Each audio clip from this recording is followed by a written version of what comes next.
guys, tell me, what are you dressed as? I am Captain America. Ode to Sun. Four. So the costumes look pretty good. How much does it cost for one of these costumes? Depends on how far you want to go. Mine probably totaled about 400. It's probably around five-ish, when you get done doing a couple custom things. Was it difficult to lift the hammer, or was it no problem for you? It's not supposed to be, but I've been working on it, so it's no big deal. First Comic-Con? No, we've been around a little bit. Up to Philadelphia for Wizard World. We went to the big Comic-Con in San Diego. So once you spend $400, you want to wear this as much as you can. That was my next question. Is this the first time you've dressed up? So I guess it's not. How do you make the leap? How do you decide, I enjoy the Comic-Con, but I'm going to go ahead and dress up? So 3 years ago, I wimped out. I wore a lab coat, and I was going to be Donald Blake. But I went with this guy. But it just wasn't the same. So I had to build the Thor costume to go with to match up with this fella. Would you have been true to the character and limped around, or would that have been going too far? Oh, I did. I brought my cane and the whole deal. Awesome. How does this compare to something like San Diego Comic-Con? Much smaller scale. I mean, San Diego is the big show. This is much smaller, but everyone's just having fun. Toughest comic book character, what do you think? That's a good question. Galacticus. Thor's not a bad guy either. How about bravest comic book character? Bravest would probably have to go with someone like Spider-Man. A lot of people have been saying, somebody like Batman who doesn't have any powers is probably the bravest type. What do you think about that?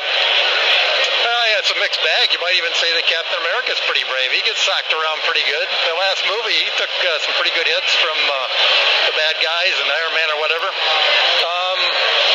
It depends.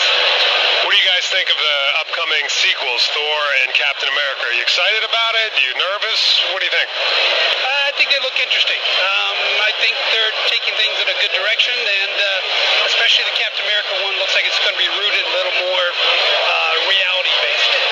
Well, I'm a little nervous, though, because I'm not sure the Bucky-type character is going to fly in a movie. I could be wrong, but it just seems a little hokey. Well, if you buy the suspended animation thing, he's just a mercenary character. There's nothing super special about him. It's just, an awakened mercenary, sharpshooter, soldier type. But that's post. I'm talking about when they were buddies beforehand and he was sort of his sidekick. You got to think about how the fan base goes. If the fan base likes Bucky, like the guy in the Avengers who now has his own series, they brought him back to life. The fans were so mad that they brought him back. Agent Coulson had such a following. He was John Favreau's, the person who was Favreau's neighbor. He put him into a bit part. The fan base loved him so much they brought him back and gave him a TV series. How about Ant-Man? What do we think of Ant-Man? The movie's coming out, Guardians of the Galaxy. Are you all in, or are you not so sure? Guardians, I'm kind of waiting on. I remember the 80s Guardians versus the ones with the raccoon and the big trees, so I'll go see it and keep an open mind. Did you think that Vin Diesel was a good choice to play the tree?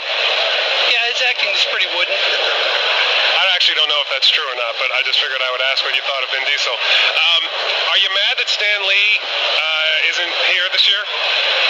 Well, there's a lot of these that go on, so I think it's kind of hard to get him to every one of these. And maybe it's about the size and whatnot too. I heard that he instead went to a Comic-Con in Charlotte. Does that kind of upset you that he blew off Baltimore?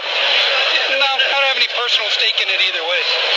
And if you know how much it costs to see the guy when he shows up, I mean, you can see him on TV just as well as you can see him instead of paying a $500 or $650 fee. And for the record, I have no idea why he didn't show up. I just wanted to see if any of you guys knew something that I didn't. I got no idea. Like I said, I've only seen him from a distance, not willing to pay the money to go up and get close to it. Well, thanks a lot, guys. I hope you enjoy the rest of the show.